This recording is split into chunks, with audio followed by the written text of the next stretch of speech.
Bien, amados, Dios les bendiga, buenas noches. Estamos 31 de julio del 2011. Bien, en esta noche vamos a hablar sobre el esfuerzo,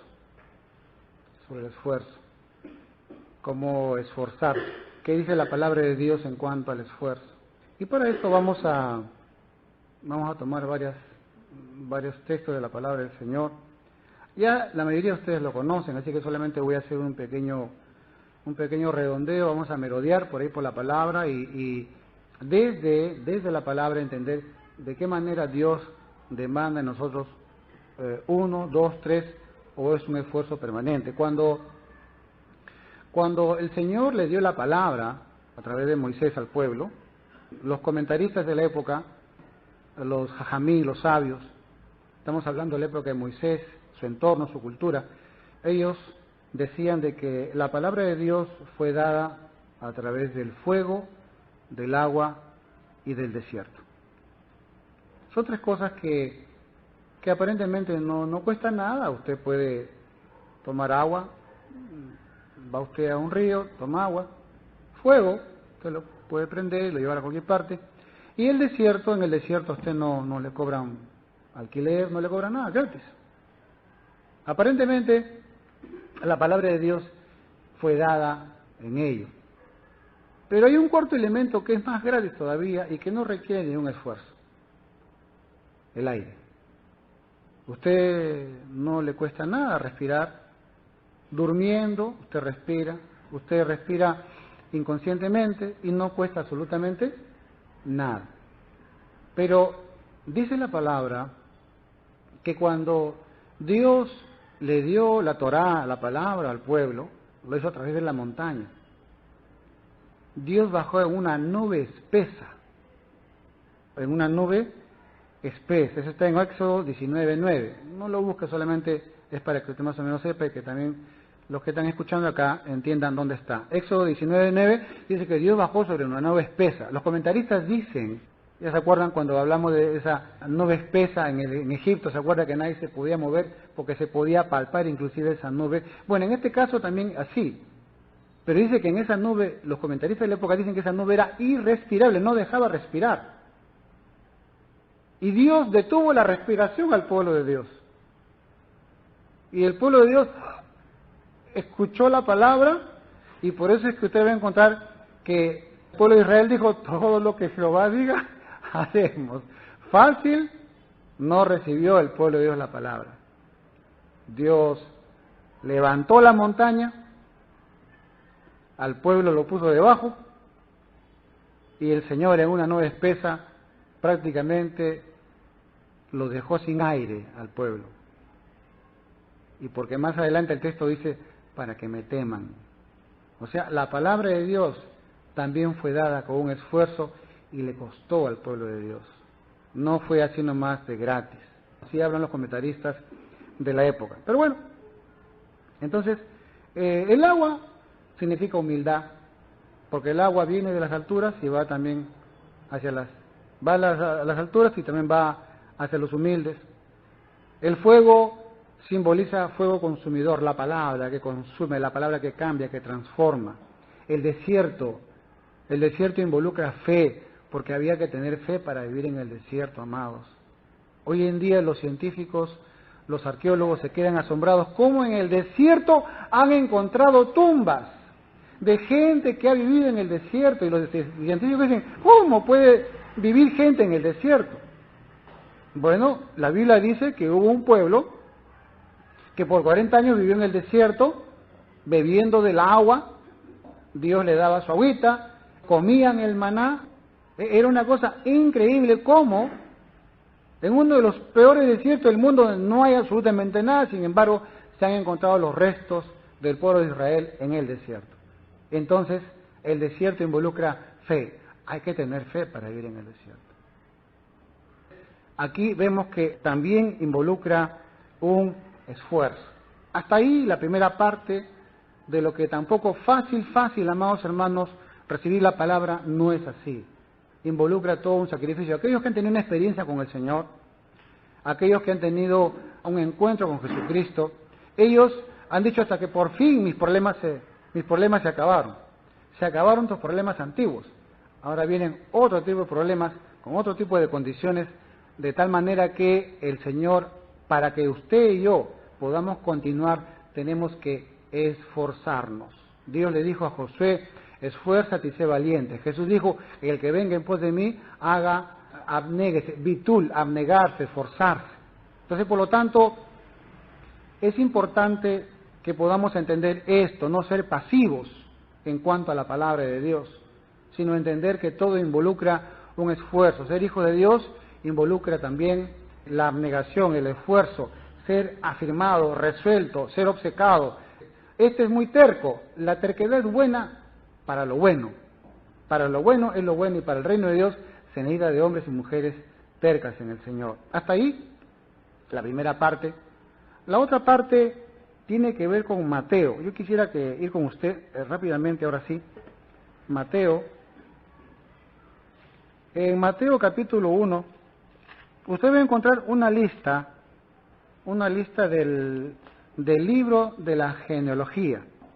Dice, Mateo 1:1 dice, libro de la genealogía de Jesucristo, hijo de David, hijo de Abraham. Hijo de Abraham. Pero ahí está, Abraham engendró a Isaac, y nos pasamos por ahí, acá está, versículo 5. Ahí usted lo lee y, bueno, lo lee y como que no nos dice mucho esta lista de nombres de hombres de Dios y mujeres de Dios. Y vamos a tomar en cuenta, vamos a aterrizar en este versículo y vamos a ver el contexto. Mateo capítulo 1, verso 5 dice, Salmón engendró a Rahab, a Boz engendró a Ruth, de Ruth a Obed, y Obed a Isaí. Isaí engendró al rey David, y el rey David engendró a Salomón, y sigue usted, y al final va a encontrar que de todos estos personajes, encuentra usted en el 16, y Jacob engendró a José, marido de María, de la cual nació Jesús, llamado el Cristo. O sea que fíjese que estos personajes nacieron, se desarrollaron y se esforzaron y vivieron de tal manera que de ahí nació el Salvador. De ahí nació el Salvador. Hay una historia, y voy a ser un poquito breve en esto, la historia de Ruth. La historia de Ruth. Hubo hambre en la tierra, y dice que Noemí, su esposo Elimelec, se fueron de Israel porque había hambre en la tierra.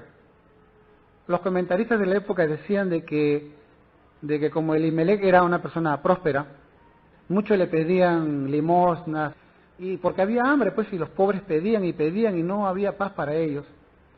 Elimelec tenía 2 hijos, el uno se llamaba Malón y el otro se llamaba Kelión. Así que dice que Elimelec se fue a Moab.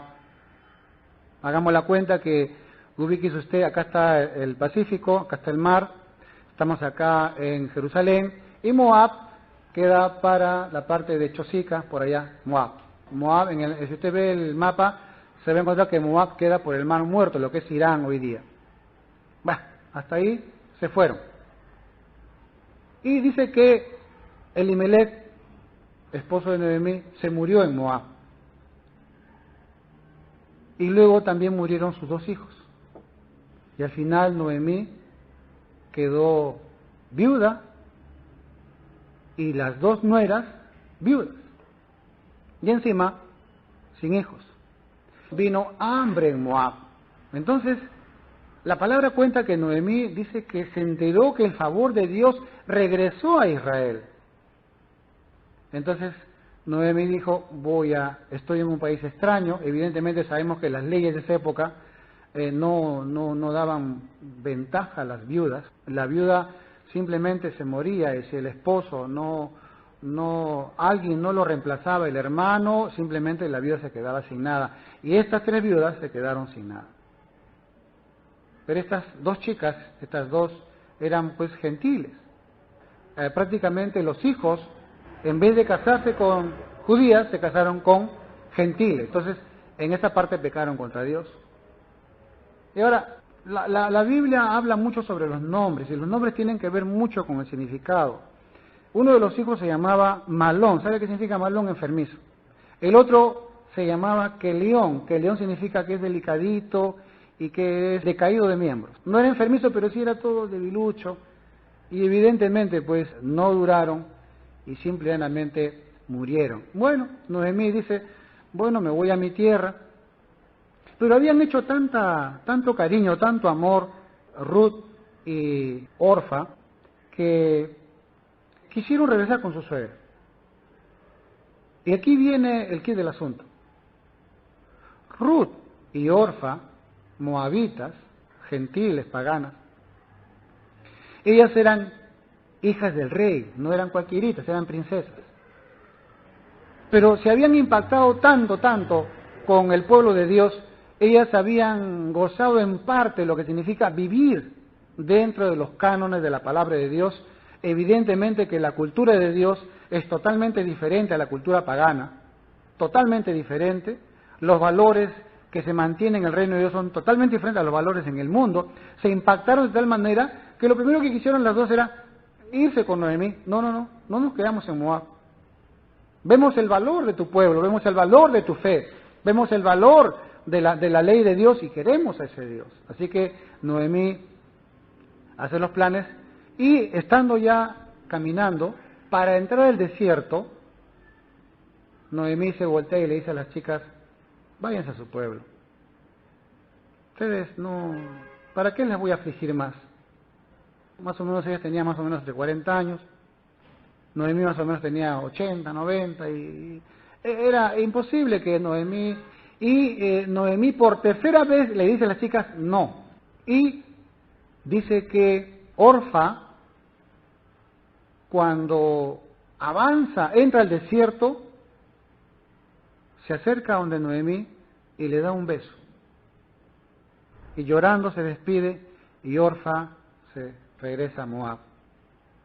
En cambio Ruth, en vez de darle un beso, la Torá, la palabra dice que ella se abraza, se aferra donde Noemí, no me voy, yo me quedo contigo. Y ahí viene la frase célebre, tu Dios será mi Dios, tu pueblo será mi pueblo. Donde tú mueras, yo quiero morir. Donde a ti te entierren, quiero que me entierren. O sea, quiero tu cultura, anhelo tu cultura. Y Orfa dice que caminó 40 pasos nada más. 40 pasos. Y dijo, no, esto no es conmigo, se regresó. Noemí llega a Israel con Ruth y los pobladores dicen, uy, ¿y esta ancianita quién es? Esta es la millonaria Noemí, en hebreo Naomí, pero su nombre verdadero es Naomí, no es Noemí. Pero bueno, esta no es Naomí, no es Noemí, la gran millonaria, ha venido ancianita y pobre. Y bueno, entonces ahí entra a tallar nada más y nada menos que Boz. ¿Quién fue Boz? Boz fue una persona que tenía su hacienda y que Noemí, estando ahí con Ruth, había una costumbre en Israel. ¿Y cuál era la costumbre? La costumbre del rebusque. ¿Qué significa eso? Que, por ejemplo, usted tenía una hacienda, le tocaba la cosecha, por lo tanto usted cosechaba e intencionalmente le decía a los labriegos que dejen un poco para los pobres. Entonces sus empleados, sus obreros, iban y cosechaban, pero siempre dejaban para los pobres. Sedacá se llama eso, ¿no? Sedacá o limosna o una ofrenda para los pobres. Entonces Ruth, que para ella era una novedad, estas bendiciones de un pueblo con la cultura de Dios, ella dice a Noemí, voy a recoger juntamente con los pobres para comer. Y Ruth se va y recoge juntamente con los pobres y todo lo demás. Boz se entera y dice, ¿quién es ella? Bueno, ella es nuera de Noemí. Había una ley que decía que la viuda podía ser restituida si es que se casaba con el pariente más cercano. Dios tocó el corazón de Boz y Dios quiso que Boz restituyera su matrimonio. Boz era soltero y se casara con Ruth, pero había un pequeño problema. El pequeño problema era de que había un pariente cercano más que Boaz. Entonces Boaz se fue a consultar a los rabinos cómo era la halajá o cómo era la ley sobre el reemplazo, y efectivamente le dijeron que sí, el pariente más próximo, pero no eres tú, es tal fulano. Entonces, después de consultar con los sabios, inmediatamente Boaz se va a buscarlo al pariente más cercano y le dice, mira, hay este problema, no sé si tú quieres restituirla a Ruth. Acá están los campos de su esposo, ¿se acuerdan? De Malón y Kelión, acá están sus campos, si tú quieres, restituye. Él dijo, los campos sí, pero Ruth no quiero. Así que, cásate tú con Ruth. Entonces Boaz cumplió con todas las partes de la ley, de la halajá que le dicen ellos, y por lo tanto, Boaz se casó con Ruth. Y cuando se casó Boaz, nació Obed. Obed fue el hijo entre Boaz y Ruth. Hasta ahí está la historia. Hasta ahí está la historia. Dice que estos personajes, todos se esforzaron, como vamos a ver más adelante. En primer lugar, vemos a Noemí, que ella se esforzó para poder cruzar. Si usted ve el mapa, hermano, Moab está acá, aquí está el Mar Muerto, es un desierto terrible, están las montañas del Golán y después aquí está ya Israel. O sea que no era fácil regresar, no era fácil, yo regreso sin tener nada de nada. Ellas regresaron caminando y lo peor, tenían que entrar a un desierto. Era imposible, amados hermanos, salir vivo del desierto. Y eran mujeres, o sea, no tenían esa habilidad de los hombres de los beduinos, de los ismaelitas. Y sin embargo, Ruth, Noemí y Orfa se esforzaron. Pero Orfa se esforzó solamente 40 pasos y después regresó. Noemí y Ruth avanzaron, se esforzaron. Luego, una vez que estaban ahí, Ruth no se quedó con las manos ahí atadas, sino que se esforzó y fue, ¿a qué? A recoger comida, juntamente con los pobres, siendo princesas.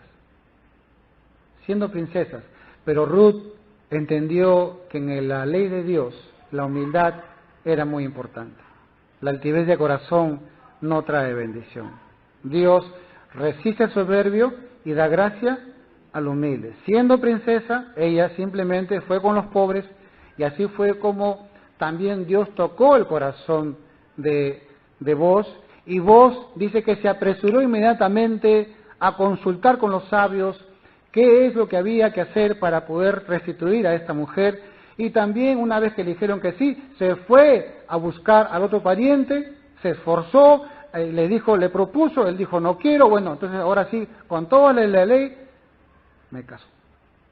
Muy bien, ahora viene el tema que porque Noemí regresó a Israel, Ruth se esforzó y le siguió.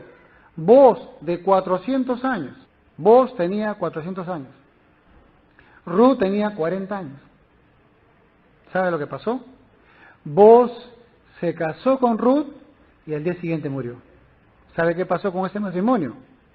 De ese matrimonio vino Obed, de Obed Isaí, y de Isaí vino David, y de David vino Salomón, y sigue la historia, y nació Jesucristo. ¿Qué le parece? La línea de nacimiento del Señor Jesucristo no fue una cosa eventual. Cuando, amado Dios, ve por generaciones, ve tu descendencia, ve lo que viene después de ti, todo lo que tú haces, todo lo que tú digas tiene trascendencia en tu familia, en los que vienen después de ti. Cuando vos, amado hermano, se apresuró, imagínese que vos hubiera dicho, bueno, ya me dieron la pro para casarme, bueno, me caso en 1 año, me caso en 30 días, en 3 años. No, él no sabía que se iba a morir al día siguiente. Y él en obediencia a Dios, bueno, me dieron la licitación, hoy me caso, mañana muere vos. ¿Qué hubiera pasado si vos no hubiera obedecido la voz de Dios? Pero dice la Biblia que vos se esforzó. Hasta ahí viene la cosa. Un descendiente de este matrimonio con Booz y Ruth fue nada más y nada menos que el rey David. Y también vamos a detenernos en el rey David. La Biblia dice que David estaba ahí en los campos, en las montañas, estaba con su quenita, era el cantor de Israel, él componía los salmos, gran parte de los salmos la compuso él. Fue a visitar a sus hermanos y estaban en batalla, y un Goliat estaba blasfemando el nombre de Dios. Y David se entera y dice, ¿y este incircunciso quién es para que venga a insultar a los ejércitos del Dios Altísimo? Se fue donde Saúl y le dice, rey Saúl, si tú me permites, yo voy a luchar con él. Saúl le dice, tú eres un muchacho, ¿qué vas a poder? No puedes. Rey Saúl, permítame contarle una historia. ¿Cuál es? Yo estaba allá en las montañas, vino el león, me enfrenté al león y me esforcé para poder defender mis ovejas. Tomé mis manos en las fauces del león y en ese rato le pedí a Dios, Señor, sé tú conmigo. Y Dios me dio fuerzas, no mías, sino de Dios. Le abrí la boca del león y lo maté. Luego, en otro momento se apareció el oso. De la misma manera me enfrenté al oso. Le agarré su boca, le pedí al Señor fuerzas, Él me la dio, yo me esforcé, le quebré la boca al oso y así fue. Saúl, ¿sabes qué? Dios está conmigo. El Señor está conmigo. Y Saúl dijo, ni un soldado ha dicho esto. A ver, por favor, pónganle las armaduras y que vaya a enfrentarse con Goliat, a ver si Dios está con él, ¿no? Y todos sabemos, ya ustedes lo leen, que David le pusieron las armaduras y no podía ni moverse. No podía ni moverse porque eran muy pesadas las armaduras. Así que, ¿qué hizo David? Se quitó las armaduras, agarró ¿cuántas piedras? 5 piedras, su ondita y listo. Y se presentó ahí donde Goliat. Goliat lo mira y le dice, oye, ¿tú has venido a matar perros? ¿O a qué? Por favor. Saúl, ¿no tienes acá a alguien que pueda defender a Israel? Me traes a este muchacho. David le dice, mira, Goliat, tú has venido a blasfemar el nombre del Dios Altísimo. Tú no sabes con quién te has metido. Yo te voy a matar. Te voy a cortar la cabeza. Todo tu cuerpo lo voy a cortar en 1000 pedazos y voy a ir a distribuirlo a toda tu tierra. A tu tierra te voy a mandar, pero en pedazos. Había un pequeño problema. ¿Sabe qué? Que su bolsita que tenía 5 piedras tenía un huequito. Y dice que se le cayeron 4 piedras. Me quedaba una. Goliat, amado hermano, dice, los comentaristas de la época dicen, de que cuando Goliat se puso frente a David, dice que la sombra de Goliat lo tapaba a David, o sea que era un edificio frente a David, imagínense. Goliat estaba totalmente tapado con una armadura y que solamente tenía acá una pequeña abertura para los ojos nada más. Pero dice la palabra que David dijo, ahora te voy a matar, Goliat. Y cuando metió su mano al bolso, digo, yo tengo 5 oportunidades para matarte, 5 piedras. Pero cuando agarró y sacó una nada más. O sea, tengo una sola oportunidad. O sea que si de esta no me libra Dios, aquí, ese era un hombre de fe y ese era un hombre que se esforzaba. Agarró y empezó no sé si te has visto cómo tienen las ondas, inmediatamente en el nombre del Señor, Señor, dirige esta piedra. Y la tiró. Y la piedra dice que avanzó con toda la fuerza y estando a medio camino, hacemos pausa. Hacemos pausa, porque todos ya están que se muere Goliat. Hacemos una pausa. Es muy importante la pausa porque en el 7º cielo se establece una conversación con Dios y sus ángeles. Y los ángeles le dicen, Señor, abajo hay un siervo tuyo que ha enfrentado a Goliat. que el enemigo lo mandó. Y está pidiendo una sedaká. Está pidiendo un brajot. O sea, está pidiendo un favor, está pidiendo un milagro, está pidiendo algo grande. Entonces, ¿sabe lo que dice Dios? Dios dice, ¿qué méritos tiene David? ¿Qué ha hecho David para merecerse una brajot, una sedaká, un favor, una misericordia, un milagro de Dios? Sus antecesores, sus ascendientes, o sea, sus antepasados, ¿qué han hecho para mí? Inmediatamente van a los libros, allá tienen internet, tienen todo. Y David, su abuelita fue Ruth, y fue una moabita, y fue una mujer pagana que prefirió estar con el pueblo de Dios. Muy bien, buen antecesor. Y su abuelito fue Boz, que se apresuró para poder hacer alajá con la chica, o sea, para poder restituir, y Boz se apresuró y se casó, y al día siguiente murió. O sea, Boz obedeció la voz tuya, Señor. Se esforzó. Noemí, su bisabuelita de David, dice que salió de Moab y se fue a Israel, cruzó el desierto, pero llegó a la tierra a estar contigo, a estar en el templo. También se esforzó. Y empezaron a hacer una lista de cosas. Y dijeron, sus ascendientes, sus antepasados cumplieron, se esforzaron. Por lo tanto, no solamente sus descendientes, no sus ascendientes, sino que también David se esforzó con el oso y el león. Entonces le dijeron arriba en los cielos, aprobado. La sedaká, brajot, la bendición que pide es aprobado. Entonces se quita la pausa, play, y viene la piedra, y justo, dicen los comentaristas de la época, que el visor de Goliat estaba cerrado. Dice que un ángel lo abrió y ¡pam! En medio de los ojos, y se cayó Goliat, murió, David le cortó la cabeza, le cortó a todas sus partes, y de ahí lo esparció. El esfuerzo, amados, el esfuerzo, el esfuerzo.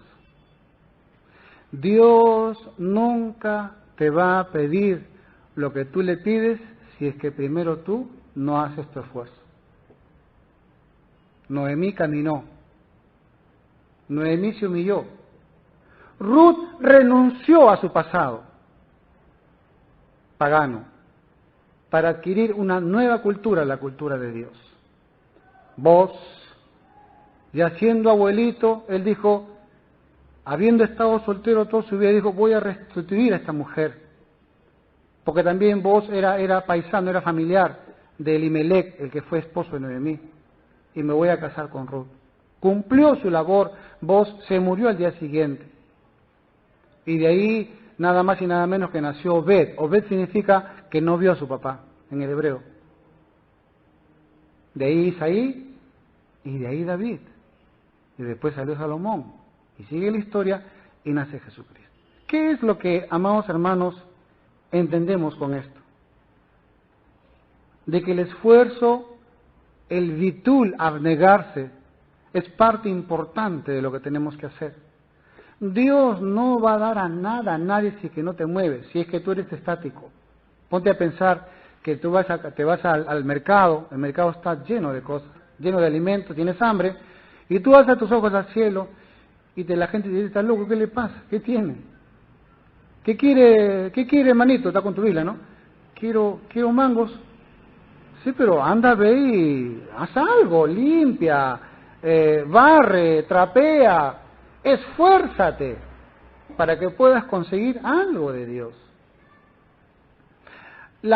El nacimiento del Señor Jesucristo, amado hermano, fue a raíz de una genealogía de mucha gente que se esforzó. Por eso que nos hemos detenido en el versículo 5, donde nos habla de que Salmón engendró a Rahab, y Rahab a Boz, Boz engendró a Ruth, a Obed, y Obed a Isaí, engendró al rey David, y el rey David engendró a Salomón, y de ahí seguimos hasta Jesucristo. Pero ¿qué hicieron estos personajes? Todos se esforzaron.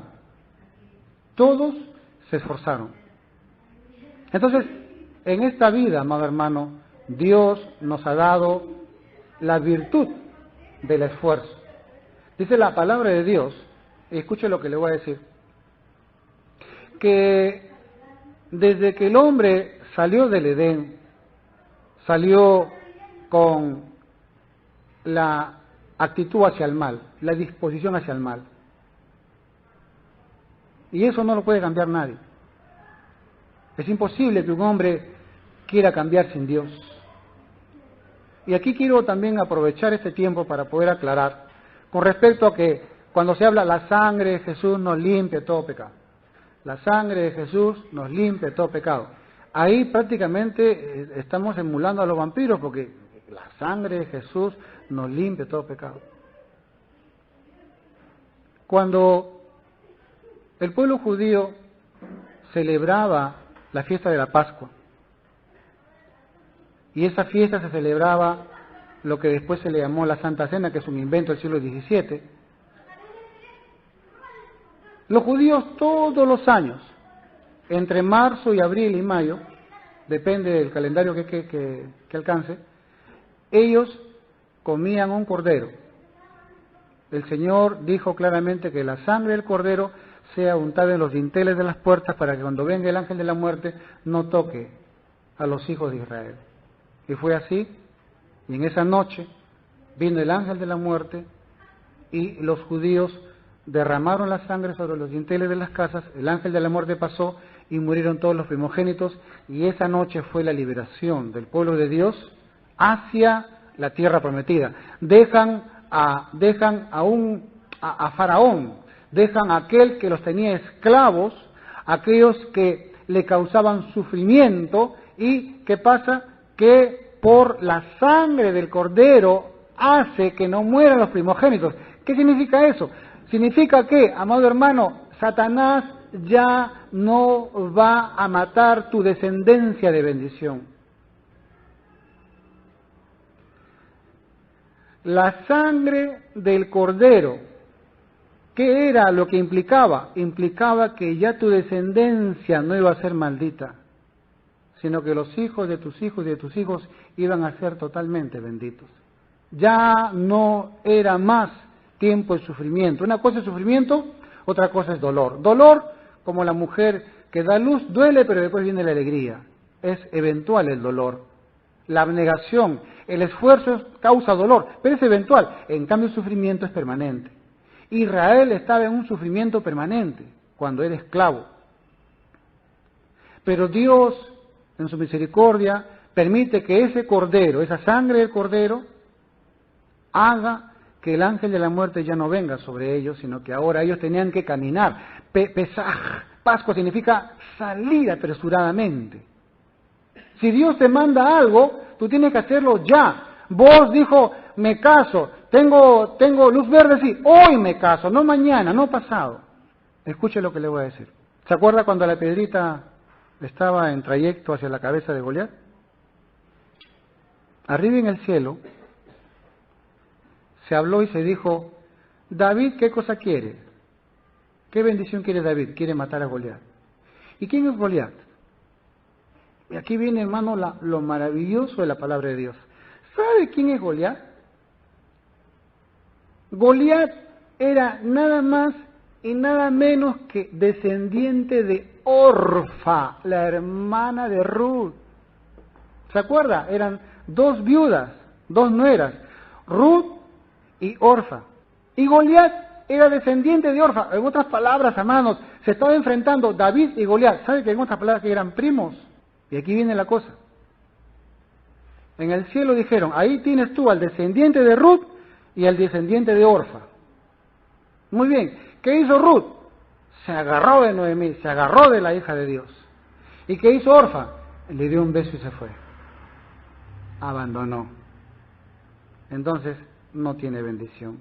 Porque Orfa significa nuca, melena, o sea que te da la espalda. Es increíble, increíble cómo los nombres involucran y denotan lo que son la persona. Ruth, ¿sabe qué significa? segunda oportunidad.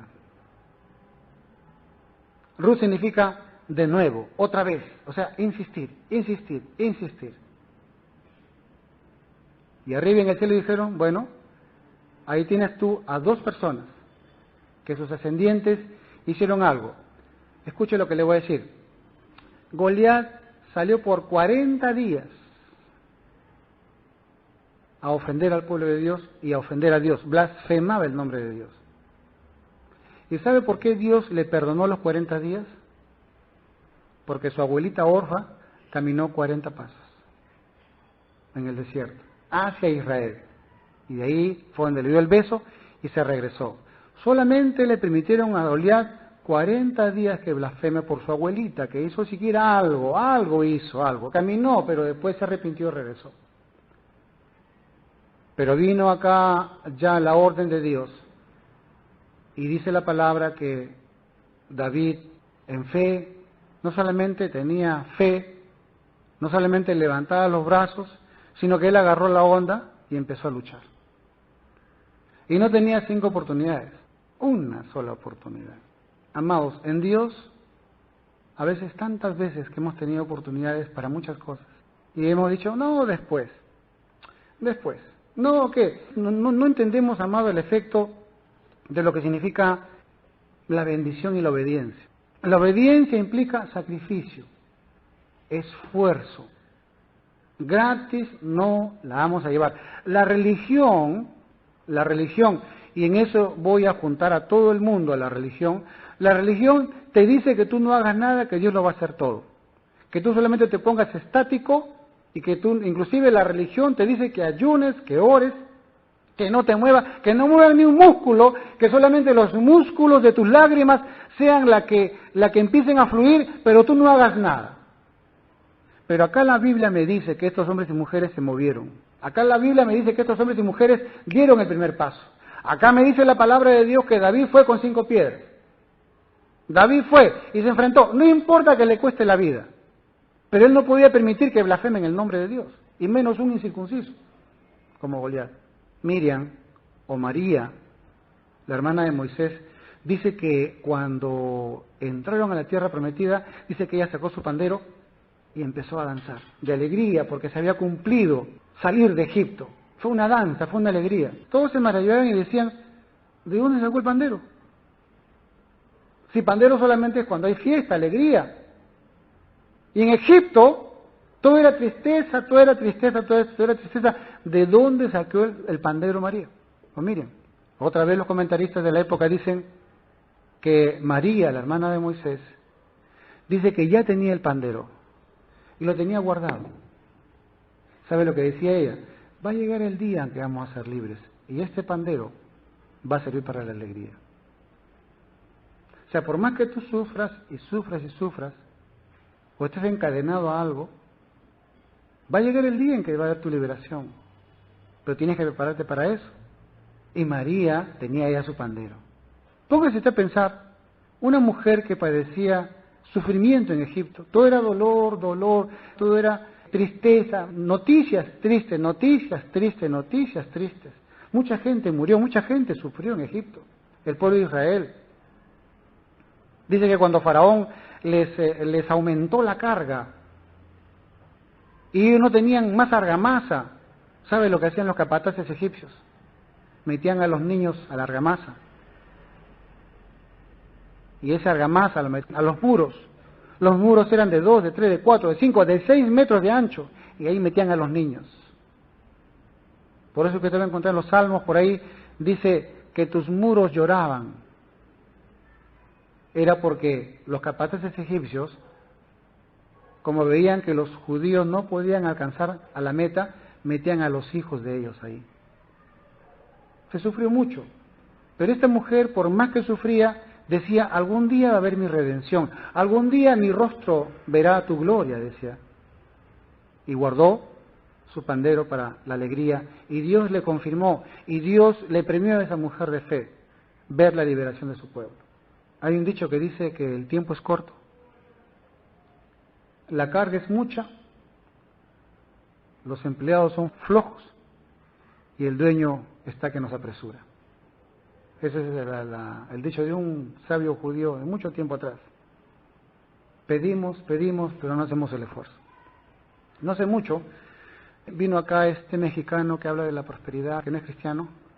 Cornejo, ¿no? Cornejo. Y él comentaba de que cuando él estaba en México, tenían una empresa. La empresa era importante, pero la empresa quebró. Y eran como 5 o 6 socios. Y él cuenta pues que vinieron los del banco a cobrarles la deuda.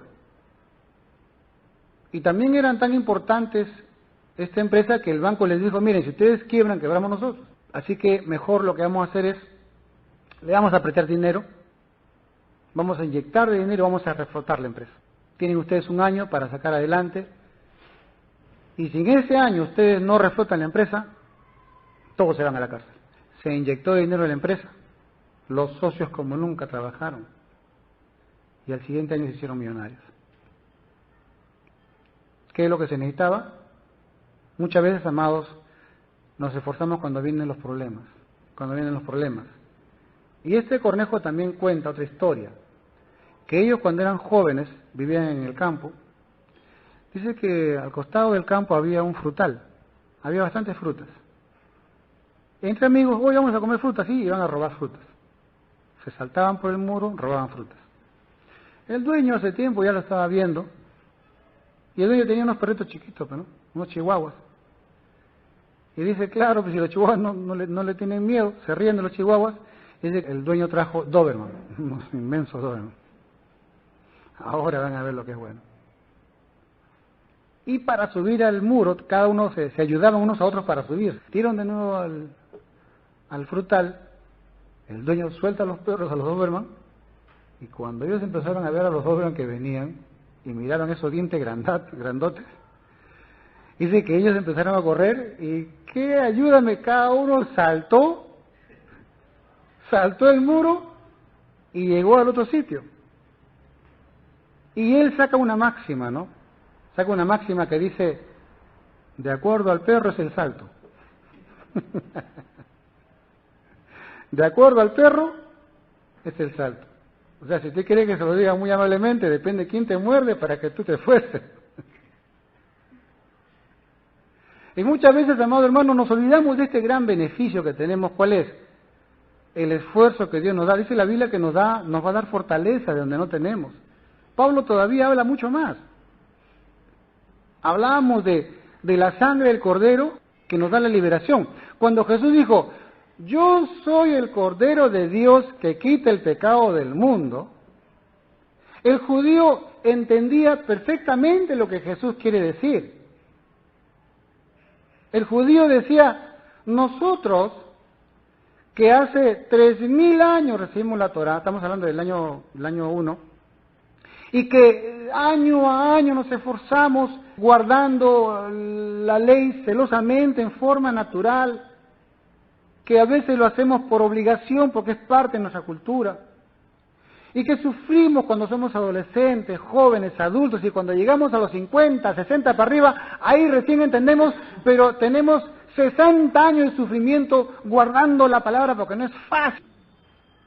Comiendo comida kosher, comida limpia, guardando el Shabbat y haciendo un montón de cosas. Y aún a pesar de guardar la palabra, guardar la Torah, no tenemos paz en el corazón porque nos cuesta. Y que cada año vamos y celebramos y comemos el cordero, y que en vez de la sangre tomamos el vino, y eso es muy importante. Tengo la tentación de irme a explicar lo que es el vino, pero mejor nos retraemos a lo que estamos hablando. Y que celebramos la liberación. Sí, somos diferentes del mundo, pero ¿qué hacemos? Tenemos que hasta a veces fingir que cumplimos, porque nos cuesta, no es fácil. Ahora vienes tú y nos dices que tú eres el Cordero de Dios que quita el pecado del mundo. O sea, esa carga que hemos tenido por tantos siglos que nos dio Moisés, y que eso sirvió para poder llegar a ti. Tú eres el Mesías, el Redentor. Que para que tú haber nacido, Le costó a tus antepasados, a Ruth, a Noemí, a vos, a Obed, a David, a Salomón y a todos ellos. ¿Cuánto le costó para que tú nazcas y encima a ti te cuesta todavía ir a la cruz y morir por nosotros? Y tenemos, amado hermano, una tradición de hombres y mujeres que les ha costado un esfuerzo llegar a ser lo que son. Pregunta, usted que recibe a Jesús como su Señor y Salvador y su Señor y que Él empieza a que usted tenga paz y descanso, teniendo una estirpe de hombres y mujeres de fe, ¿usted cree que se le va a llevar fácil sin hacer ningún esfuerzo? No nos engañemos, amado. La religión quizás te engañe. La religión quizás te diga, no hagas nada, tú ten fe que todo va a venir solito. Eso no es así. Eso, la palabra no me dice a mí eso. En ninguna parte de la Biblia encuentro que se echaron a dormir y que las cosas le vinieron solas. No es así. Desgraciadamente, amado, y tengo que decirlo porque esto va a internet, en el mundo evangélico hay mucha estática espiritual. Muchos hombres y mujeres que oran, que ayunan, pero que no hacen nada. Hombres y mujeres santos, con tremendos ministerios, pero sin embargo no luchan por su santidad, no pelean por ser santos como Dios es santo. El Jesucristo que está dentro, el Cordero de Dios que quita el pecado del mundo, la sangre de Jesús que me limpia todo pecado, no es una cuestión de lavativa, no es una cuestión de lavar con la sangre de Jesús, no. La sangre de Jesús es la vida de Jesús, porque la vida está en la sangre. O sea que cuando usted escucha esa frase que dice, la sangre de Jesús me limpia todo pecado, está diciendo que Jesús entra a su corazón y está trabajando adentro para redarguirle de pecado, exhortarle de pecado y guiarlo hacia la santidad. Sacarlo de la ignorancia para que usted tenga una vivencia, para que usted tenga una realidad viva de fe con su Dios, con mi Dios. No es una cuestión estática, donde para que tú obedezcas a Dios, tienes que renunciar a un montón de cosas. Tienes que renunciar a un montón de apegos, tienes que renunciar a un montón de cosas que el mundo antiguo te clavó, que el diablo te mordió y te quedó secuela, pero que en Cristo Jesús, Él te libera. Pero tú tienes que dar el primer paso. Tú tienes que dar el primer paso. Pero pastor, leo la Biblia, yo oro, hoy día la frase es, hay que orar, hermanos, pero pastor, yo oro, ¿y cuándo usted ora? Cuando agradezco los alimentos, ¿y cree que eso es orar? Hoy en día está de moda que ya, con que oro por los alimentos hay mucho. Y yo acá quiero aprovechar también, amados hermanos, porque muchas veces la oración, amado, yo le pregunto a usted, ¿Dios acaso quiere que usted ore? Dios no necesita la oración de usted. Hagamos la cuenta que usted tiene un celular. Y usted puede, mira este celular con estas características, cocina, plancha, lava, y mira que toma fotos, que está bien, pero lo tienes apagado. Y yo quiero que usted me entienda lo que quiero decir. Tomamos a la oración como el objetivo final, cuando el objetivo final no es la oración, sino es tu interés y mi interés de comunicarme con Dios. Dios dice en la Biblia que por todo medio nos habla. Por todo tipo de medio nos habla. La Biblia dice que Dios, habiendo hablado en otros tiempos, hoy nos habló a través de su Hijo. Y su Hijo Jesucristo nos habla a través de muchas maneras. Dios quiere comunicarse con el hombre. ¿Y el hombre qué hace? El hombre ensalza la oración. La oración es una acción. Es un medio, no es el objetivo. El objetivo es Jesucristo. El objetivo es Dios. Es más, deja de orar, conversa con Dios. Ya está. Hazte una meta. A partir de ahora voy a conversar menos con la gente y voy a conversar más con Dios. Y habla con Dios, vuélvete loco, pues. ¿Usted ha visto a esas personas que tienen el celular con una cosa acá y están hablando que parecen loquitos? ¿Cómo se llama eso? iPhone, ¿no? Handfree, ya. Haz tu handfree con Dios. Ya está. ¿Qué estás haciendo, hermano? Estoy hablando con Dios. Ya está. Conversa con Dios. Oye, mira qué te parece. Oye, acá, oye, allá. ¿Subo o no subo? ¿Tú qué dices? Subo, allá, gracias. Estás loco. O sea, para poder romper un poco el tema de la oración. Porque Jesús dijo, más tú cuando ores, entre en tu aposento y cerrada la puerta. No habla de un culto de oración. No habla de una situación especial, un momento. No. Está hablando de algo íntimo, personal, que puede ser en cualquier lugar, en cualquier momento. ¿Y por qué yo tengo que orar? ¿Por qué yo tengo que orar? Claro, si no tengo nada que hacer, no tengo nada que orar. Pero si tengo mucho que hacer, tengo mucho por qué orar. Si tengo metas, objetivos claros para poder agradar a mi Dios, tengo mucho por qué orar. Según el perro, es el salto, ¿no?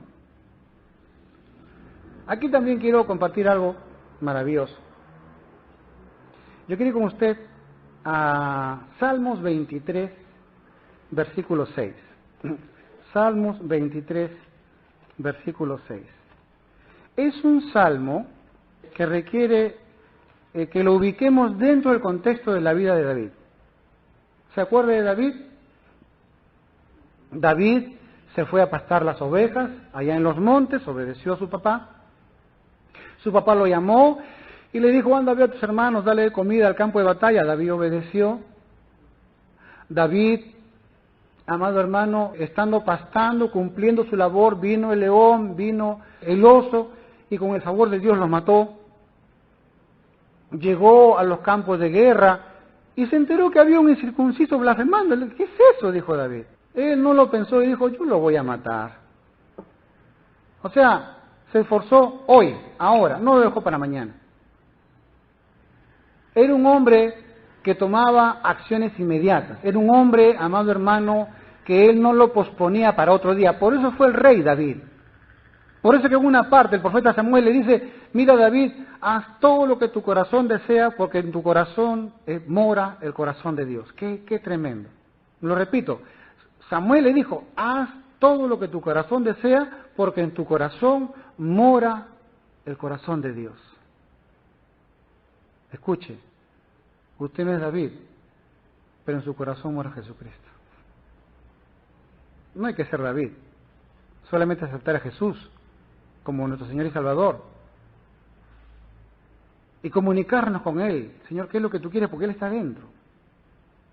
Esa sangre de Jesucristo que nos limpia todo pecado es la vida de Jesús que está dentro de nosotros, y ahí está como el alfarero. En Salmos capítulo 23, verso 6 dice, 23, 6, Salmos 23, 6 dice, ciertamente, dice, el bien y la misericordia me seguirán todos los días de mi vida, y en la casa de Jehová moraré por largos días. Entonces, en mi mente religiosa, entonces yo voy a interpretar que David dice que el bien y la misericordia le seguirán.